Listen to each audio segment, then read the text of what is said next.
Marcus Thompson sat in the middle row of the advanced theoretical physics classroom, his human form looking oddly small among the diverse collection of alien students that surrounded him. The classroom itself was a marvel of engineering, with adjustable atmosphere controls and specialized seating that could accommodate everything from the crystalline structures of the silicate collective to the flowing, gaseous forms of the nebula dwellers. 28 alien students from 12 different species filled the space, their various forms of communication, creating a low hum of translated chatter through the universal language processors that hung from the ceiling like technological stalactites. Professor Thale stood at the front of the classroom, her crystalline body catching and refracting the artificial light in patterns that would have been mesmerizing to human eyes, if Marcus had not already grown accustomed to such sights. During his 3 months at the Galactic Academy, the professor was a member of the Silicate Collective, a species known throughout the galaxy for their methodical approach to science and their ability to store vast amounts of information within their crystal matrix bodies. Her voice, when filtered through the translation system, carried the mechanical precision that was characteristic of her people.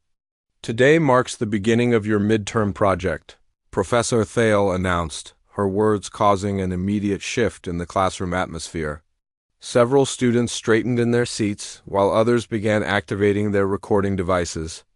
"You have been assigned to design a theoretical propulsion system capable of achieving 0.3 light speed using only materials and energy sources available to a Class II civilization." Marcus pulled out his simple tablet, a device that looked primitive compared to the holographic interfaces and neural link systems that his classmates were using. The assignment parameters appeared on his screen in basic text format, lacking the complex three-dimensional modeling capabilities that seemed standard for everyone else in the room. He read through the requirements quickly, noting the limitations on available materials, the energy constraints, and the theoretical framework they were expected to work within. Around him, the alien students immediately began forming study groups. The arachnoid students, with their 8-legged forms and multiple eyes, were already sharing data through their bioelectrical communication networks. The oceanic representatives, their tentacled forms gracefully moving through the specially designed aquatic sections of their desks, were harmonizing in their musical language as they discussed preliminary approaches. Even the smaller Forest World students, despite their diminutive size, were clustering together and chattering rapidly in their high-pitched voices. Marcus watched this flurry of activity with mild interest. His classmates were accessing vast databases, scheduling meetings for collaborative research sessions, and setting up complex timelines that would span the next several weeks. Some were already arguing about fundamental approaches, their translators working overtime to convert heated discussions about theoretical physics into understandable language. The silicate students were sharing data through direct crystal-to-crystal contact, their bodies glowing softly as information flowed between them. The human student looked back at his tablet and began sketching. His stylus moved across the screen in simple, clean strokes as he drew what appeared to be a basic cylindrical shape with various components attached. He added mathematical notations in the margins, simple equations that dealt with thrust-to-weight ratios, fuel consumption rates, and magnetic field interactions. The design that emerged was elegant in its simplicity, showing a fusion ramjet configuration that used magnetic fields to collect interstellar hydrogen and compress it for fusion reactions, while his classmates continued their intense collaborative sessions. Marcus worked alone, occasionally pausing to perform calculations on his tablet's basic calculator function. He sketched magnetic field generators, plasma containment systems, and fuel collection arrays, all integrated into a design that seemed to flow naturally from one component to the next. The mathematical proofs he included were straightforward, using principles that any advanced physics student should understand, but combining them in ways that created unexpected solutions to complex problems. 2 hours after the assignment had been given, while his classmates were still debating fundamental approaches and scheduling their first formal study sessions, Marcus stood up and walked to the front of the classroom. Professor Thale's crystalline form flickered with what might have been surprise as the human placed his tablet on her desk. "I'm finished," Marcus said simply. His voice carrying easily through the classroom's acoustic systems. The room fell silent. Conversations stopped mid-sentence, and even the constant hum of the translation system seemed to pause. 30 pairs of alien eyes, in various configurations and arrangements, focused on the human student who had just claimed to complete in 2 hours what was designed to be a weeks-long collaborative effort. Professor Thales' form dimmed slightly as she accessed Marcus's submission through her direct neural interface. Her crystalline structure flickered rapidly as she processed the information, cross-referencing it with her vast internal databases and running preliminary analyses on the proposed design. The silence in the classroom stretched longer, broken only by the soft humming of the environmental systems and the occasional nervous chittering from some of the smaller alien students. "This is a fusion ramjet variant," Marcus explained, his tone casual and conversational. "Pretty straightforward, really. You collect hydrogen from space using magnetic fields, compress it until it undergoes fusion, and use the energy for propulsion. The magnetic field configuration I've shown should provide adequate plasma containment while maintaining collection efficiency. My dad helped me build something similar for a high school science fair back on Earth, obviously much smaller scale." The translation systems throughout the room emitted confused static as they struggled to process Marcus's casual comment. The concept of building fusion propulsion systems as a high school project seemed to break several linguistic and conceptual frameworks simultaneously. Professor Thales' crystalline form continued to flicker as she analyzed the submitted design, her computational processes working at maximum capacity to verify the mathematics and engineering principles involved. Several students began to emit distress signals in their native languages. The arachnoid students' bioluminescent patches flickered in patterns that indicated confusion and concern. The oceanic students' harmonious tones became discordant as they tried to process what they had just heard. Even the usually calm forest world students were chattering rapidly among themselves, their high-pitched voices creating a cacophony of bewilderment. Marcus looked around the classroom, noting the reactions of his classmates with mild curiosity. He had expected that his solution might be somewhat advanced for the assignment parameters, but the level of shock and confusion seemed disproportionate to what he considered a relatively simple engineering problem. The human student gathered his belongings and headed toward the door, leaving behind a classroom full of alien students who were struggling to understand how their supposedly primitive classmate had just accomplished something that should have been impossible.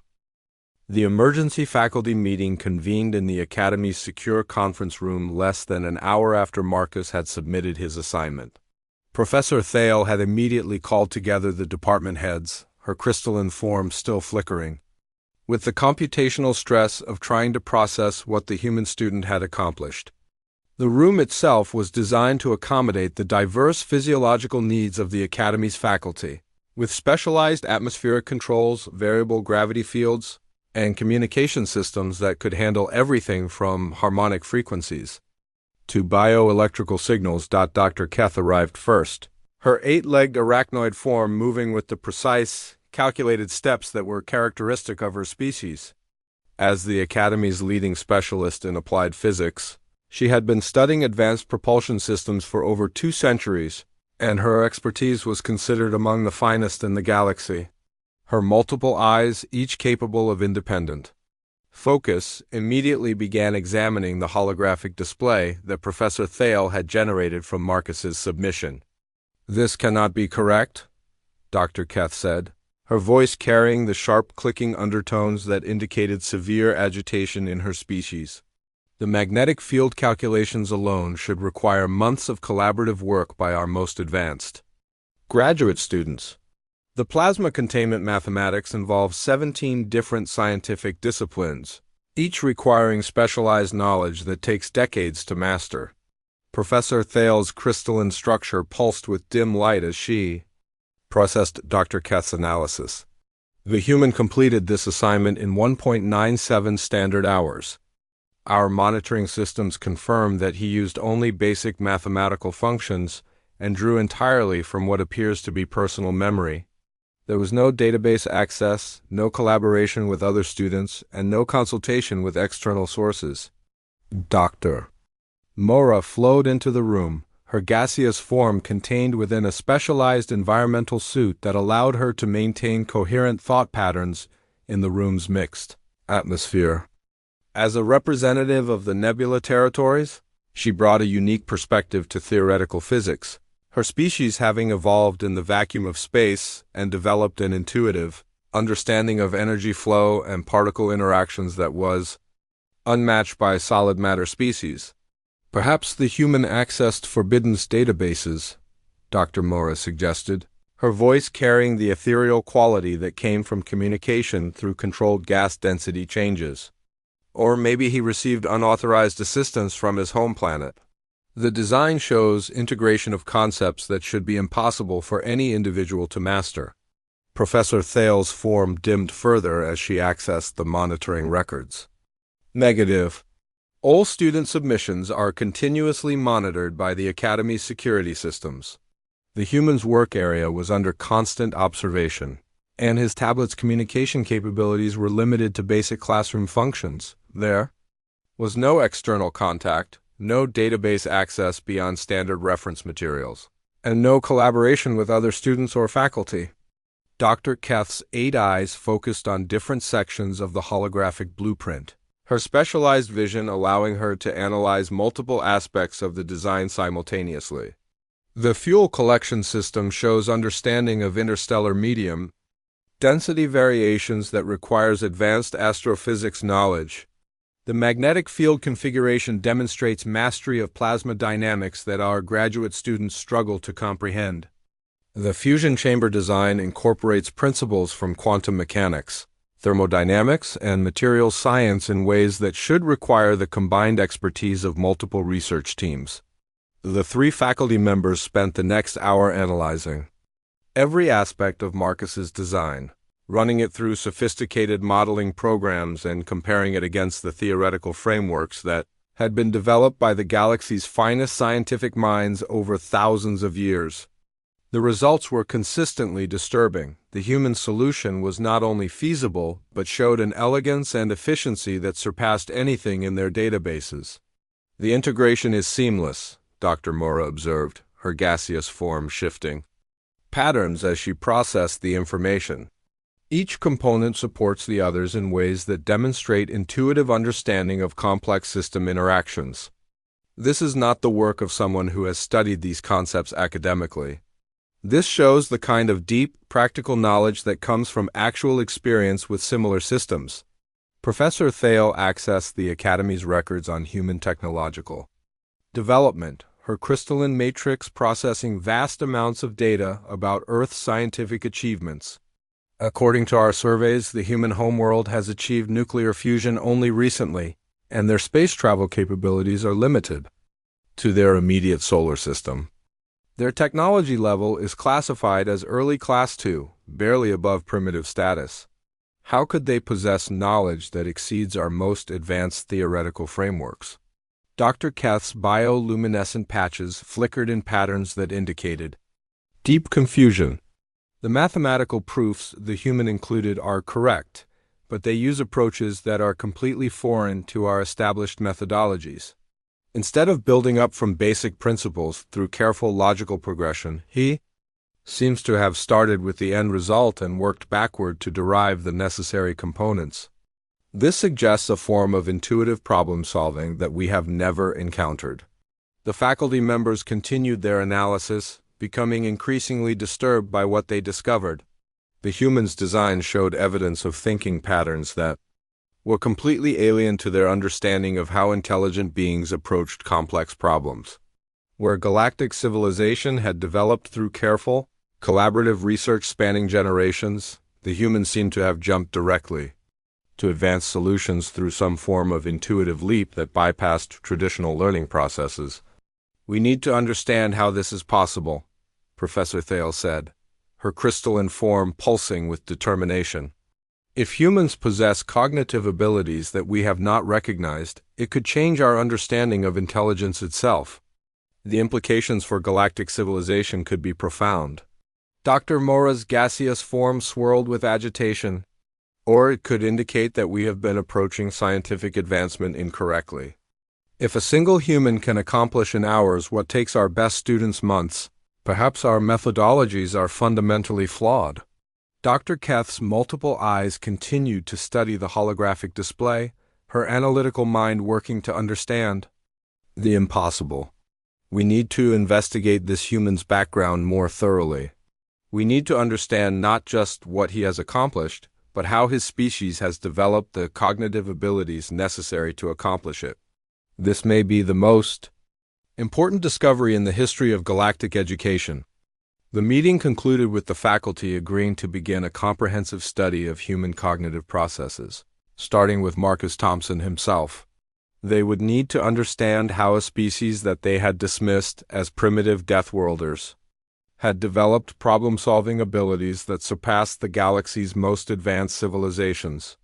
The implications were staggering, and the answers would fundamentally change their understanding of intelligence, education, and the nature of scientific discovery itself. The following day brought an unusual level of activity to the Academy's common areas as alien students began their informal investigation into the human who had accomplished the impossible. Word of Marcus's 2-hour completion of what was designed to be a weeks-long collaborative project had spread throughout the student body, creating a mixture of curiosity, skepticism, and genuine concern about the implications of what had occurred. Vel approached Marcus during the midday meal period, her tentacled form moving gracefully through the dining area's aquatic sections. As a representative of the oceanic worlds, she possessed a natural curiosity about different forms of intelligence and had been among the first to recognize that the human's achievement required investigation rather than dismissal. Her species communicated through harmonic frequencies that created beautiful, musical patterns when filtered through the translation systems. Your propulsion design, Vel said, her translated voice carrying melodic undertones that indicated polite inquiry. The mathematical integration techniques you used are unlike anything in our databases. Where did you learn to approach complex problems in such a manner? Marcus looked up from his meal, a synthetic approximation of Earth food that the Academy's food processors had created based on his species' nutritional requirements. He had been eating alone, as was his usual practice, not due to any social rejection, but simply because his eating schedule and dietary needs were different from his classmates. The question seemed to genuinely puzzle him. Integration techniques? Marcus repeated, his expression showing mild confusion. I just thought about how rocket engines work and scaled it up. We've been launching stuff into space for like 70 years, so the basic principles are pretty well understood. You collect fuel, you burn it efficiently, and you direct the exhaust for thrust. The fusion part just means you're getting more energy per unit of fuel. The surrounding alien students who had been listening to the conversation with growing interest exchanged glances that conveyed their shared bewilderment. The human was describing advanced theoretical physics as if it were basic engineering, using casual language to discuss concepts that required years of specialized study to understand. Pip, a small furry creature from the forest worlds, approached the table with the cautious movements that were characteristic of her species. Despite her diminutive size, she was considered one of the Academy's most promising students in theoretical mathematics, her species having developed advanced computational abilities to survive in their complex forest ecosystems. The mathematical proofs for plasma containment weren't developed until the Confederation formed 200 cycles ago, Pip said, her high-pitched voice carrying the rapid cadence that indicated excitement mixed with confusion. Our greatest scientists worked for generations to understand the principles you used. How could your species know these things independently? Marcus paused in his eating, considering the question seriously. Math is math, regardless of who discovers it. If, you understand the basic principles of electromagnetic fields and plasma behavior, you can work out the containment requirements. We had to figure out nuclear fusion anyway for power generation, so the underlying physics had to be understood. The statement sent ripples of shock through the gathering crowd of alien students. The implication that humans had developed fusion Technology, not through careful theoretical research but as a practical necessity, was fundamentally disturbing to their understanding of how scientific advancement worked. In galactic civilization, new technologies were developed through careful, collaborative research that built upon generations of accumulated knowledge. More students began to gather around Marcus's table, their various forms of communication creating a cacophony of translated voices as they struggled to understand what they were hearing.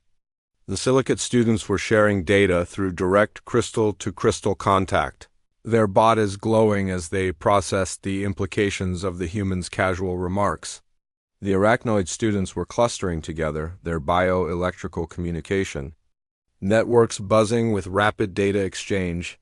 "You speak of nuclear fusion as if it were a simple engineering problem," observed Dex, a tall, slender being from the gas giant colonies whose species had evolved in high-pressure environments that gave them unique insights into energy physics. "Our records indicate that fusion power requires understanding of quantum mechanics, plasma dynamics, materials science, and electromagnetic field theory. These are advanced disciplines that require decades of study." Marcus shrugged, a gesture that his classmates had learned indicated casual dismissal of complexity. "Sure, those are all important, but they're not that difficult to figure out if you need to. When you're stuck on one planet with limited resources and a growing population, you have to find efficient energy sources. Fusion is just the logical next step after you exhaust fossil fuels and develop basic nuclear technology." The alien students were beginning to realize that their initial assumption about human primitive status was fundamentally flawed. The species they had dismissed as Deathworlders were describing advanced scientific concepts as practical engineering problems, suggesting a completely different approach to technological development than anything in their experience. Tom, another human student who had been observing the conversation from nearby, joined the group. His presence provided an opportunity for the alien students to compare human responses and determine if Marcus's abilities were typical of his species or exceptional, even among humans. "The fusion ramjet design," Tom said, looking at Marcus's tablet, which was displaying the submitted assignment. "That's basically a Bussard ramjet with improved magnetic field configuration. We've been thinking about designs like that since the 20th century. Robert Bussard published the basic concept in 1960, and science fiction writers have been refining it ever since." The alien students' distress signals intensified as they processed this information. The revelation that humans had been conceptualizing advanced interstellar propulsion systems for over a century, long before they had developed the technology to build them, was completely outside their experience. In galactic civilization, theoretical research followed technological capability, not the other way around. Your species develops theoretical frameworks before you have the technology to implement them? Asked Vel, her harmonic communication carrying undertones of disbelief. "Of course," Marcus replied, seeming genuinely surprised by the question. "How else would you know what to build toward? We've got theoretical designs for everything from generation ships to faster-than-light travel, even though we don't have the technology yet. Science fiction writers, engineers, and physicists have been working on these problems for decades." The gathering crowd of alien students began to understand that they were witnessing something unprecedented in galactic history. The human species appeared to possess cognitive abilities that allowed them to develop advanced theoretical frameworks as a form of mental exercise, driven by curiosity and necessity rather than careful academic progression. Their Deathworld environment had created a species that thought about complex problems not as academic exercises but as practical challenges that required creative solutions. The investigation had revealed something that would fundamentally change their understanding of intelligence, creativity, and the nature of scientific discovery itself. 3 days after the initial incident, word of the humans' impossible homework solution had spread throughout the entire academy, creating an unprecedented level of interest in a single student's academic performance. Professor Thiel, after extensive consultation with her colleagues and the Academy's administration, decided to conduct a public demonstration that would allow the entire academic community to witness the phenomenon firsthand. The Academy's main lecture hall was chosen for the event, its vast amphitheater capable of accommodating representatives from dozens of species. The hall filled rapidly as news of the demonstration spread. Students and faculty from every department gathered to observe their diverse forms, creating a spectacular display of galactic diversity. The Silicate Collective members created glowing clusters near the front, their crystalline bodies refracting light in complex patterns. The arachnoid faculty positioned themselves in the elevated sections where their multiple eyes could observe from optimal angles. The oceanic representatives filled the specially designed aquatic observation areas, their tentacled forms moving gracefully through the water-filled chambers. Marcus entered the hall to find hundreds of beings from dozens of species all focused on him with an intensity that made him somewhat uncomfortable. He had expected academic interest in his work, but the level of attention seemed disproportionate to what he considered a relatively simple engineering problem.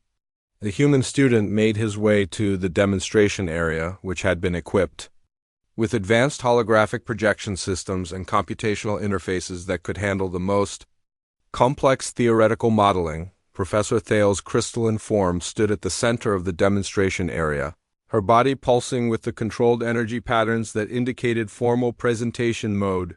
The translation systems throughout the hall activated, creating a network of communication that could handle the dozens of languages and communication methods present in the audience. Today we will observe a real-time demonstration of problem-solving techniques, Professor Thale announced, her mechanically precise voice carrying clearly through the hall's acoustic systems. The human student will be presented with a theoretical challenge that requires integration of multiple advanced scientific disciplines. This challenge was designed by our faculty to test the absolute limits of individual cognitive capability. The challenge parameters appeared on the holographic displays throughout the hall, visible to all attendees. The task was to design a theoretical habitat for a Class 1 civilization making the transition to interstellar travel, incorporating life support systems, radiation shielding, artificial gravity, and sustainable resource management. The complexity of the assignment was immediately apparent to the experienced academics in the audience, many of whom had worked on similar problems for decades without achieving complete solutions.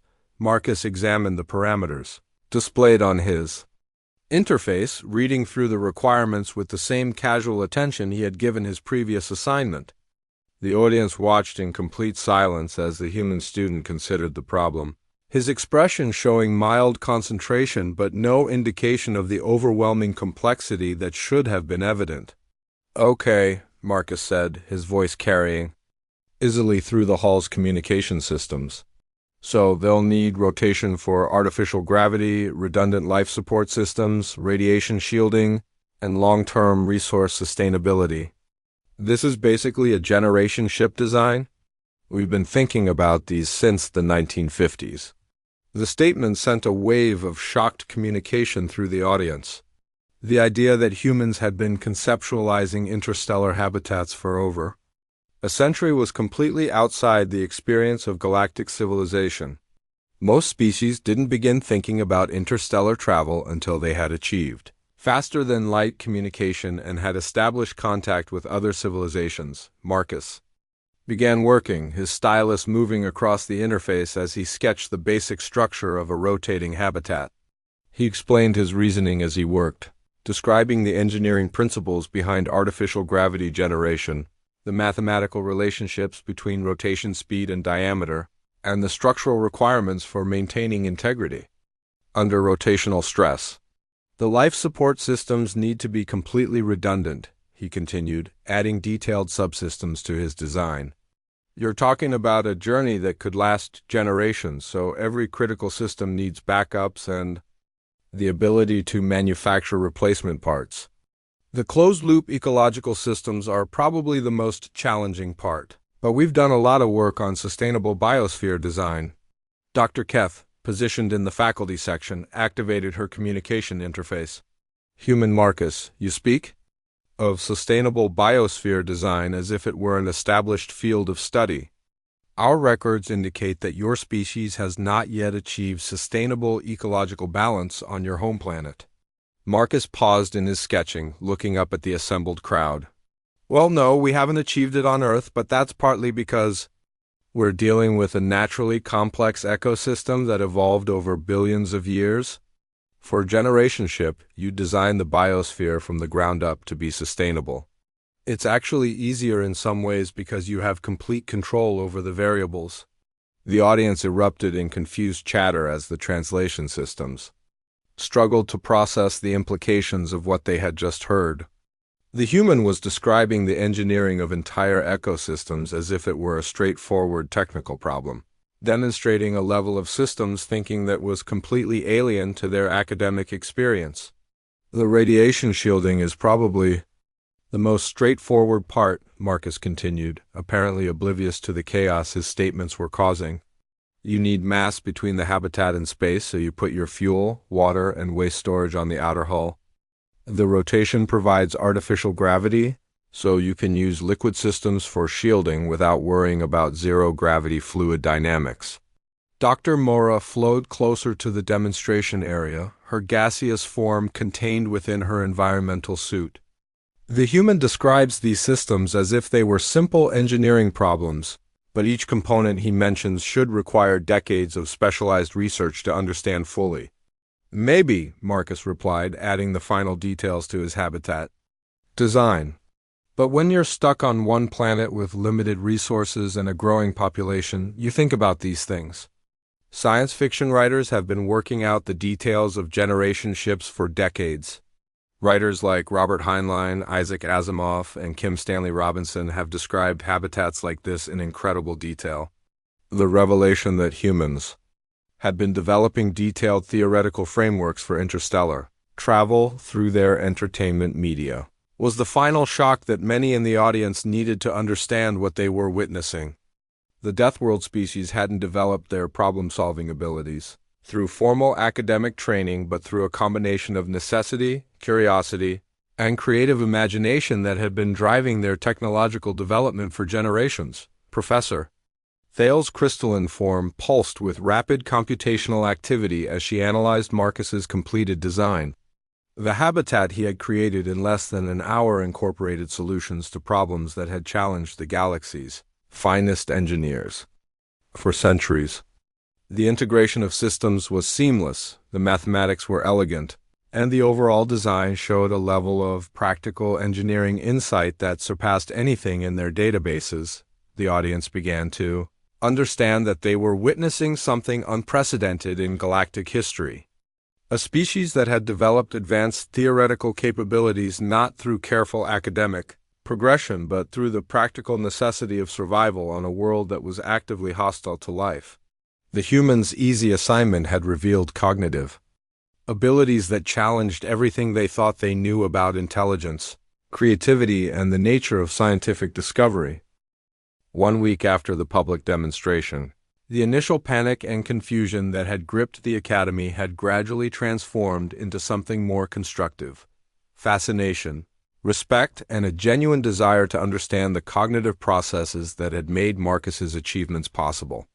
The Academy's Xenopsychology department had begun formal studies of human thinking patterns, while individual students and faculty members sought out opportunities to interact with the human students and learn from their unique perspectives. Marcus found himself at the center of this transformed attention as he stood in the Academy's observation deck, watching the stars through the massive transparent aluminum viewports that offered a spectacular view of the galaxy beyond.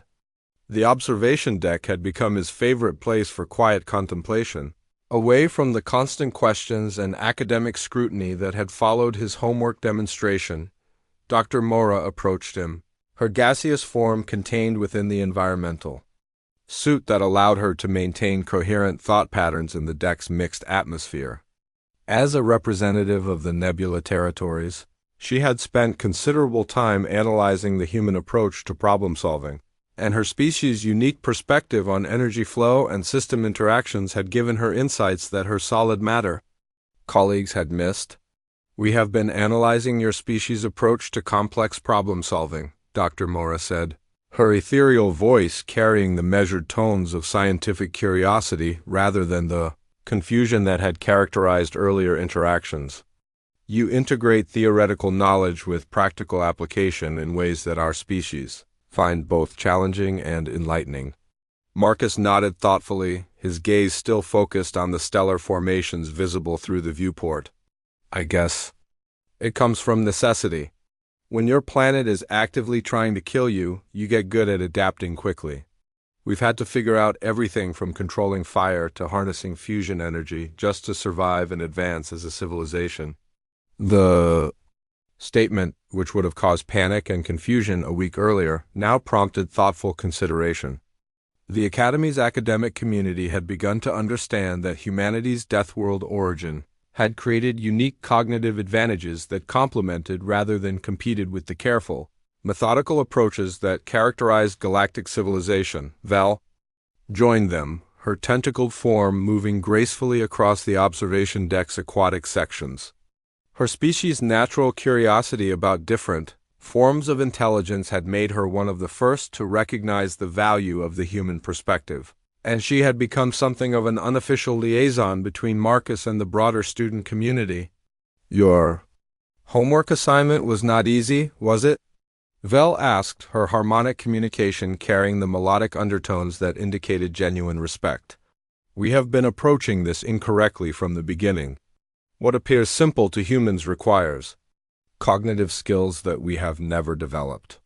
Marcus turned from the viewport, his expression showing the kind of thoughtful consideration that had become his trademark. Response to the complex questions about human nature that seemed to dominate every conversation.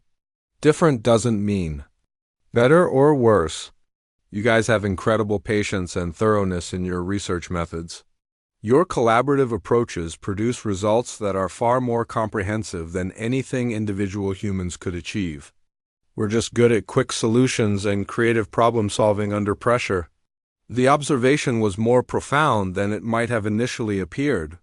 The Academy's faculty had begun to recognize that the human approach to scientific problems represented a completely different paradigm rather than a superior one.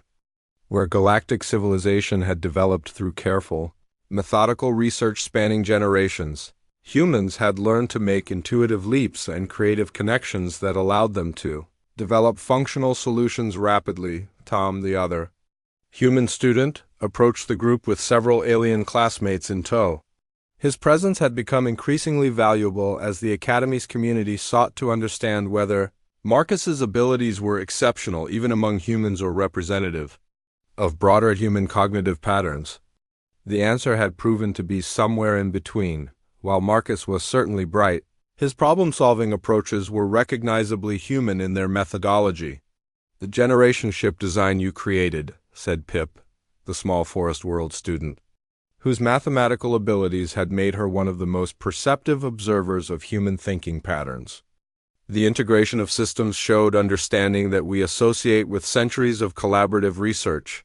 How does your species develop such comprehensive perspectives? Tom activated his tablet, calling up historical records that he had been collecting to help explain human cognitive development to their alien classmates. We've been forced to think systemically because our survival has always depended on understanding how different factors interact.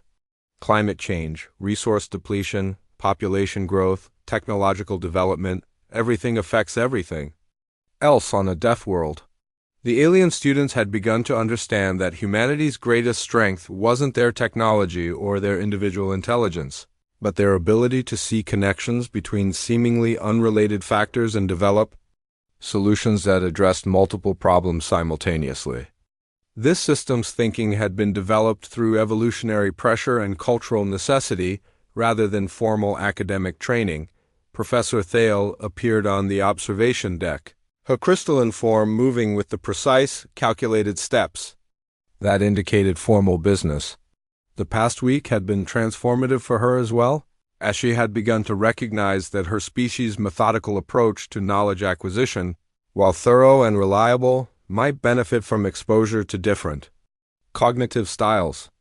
The Academy administration has approved implementation of a new exchange program, Professor Thale announced, her mechanical voice carrying undertones of excitement that were rare for her species. We will be expanding human participation in our advanced programs while establishing reciprocal opportunities for our students to study on Earth. The announcement represented a fundamental shift in galactic academic policy. For the first time in the Academy's history, a species classified as primitive had been recognized as having unique cognitive contributions that could benefit the galaxy's most advanced civilizations. The human approach to problem-solving had proven valuable enough to warrant formal integration into galactic educational systems. Marcus smiled, the first genuinely enthusiastic expression his classmates had seen from him. That's great. I think we can learn a lot from each other. Your methodical approaches could help us avoid some of the mistakes we make when we rush to implement solutions. And maybe our quick problem-solving skills can help you tackle challenges that have been stuck in research phases for too long. The exchange program represented more than just academic cooperation. It acknowledged that intelligence and creativity could develop through different evolutionary pathways, each producing unique strengths that contributed to the overall advancement of galactic civilization. The human Deathworld experience had created problem-solving abilities that were desperately needed by a galaxy that had become perhaps too cautious and methodical in its approach to scientific advancement. Dr. Mora flowed closer to the group, her gaseous form shifting patterns as she processed the implications of the new program. This could fundamentally change how we approach scientific research throughout the galaxy.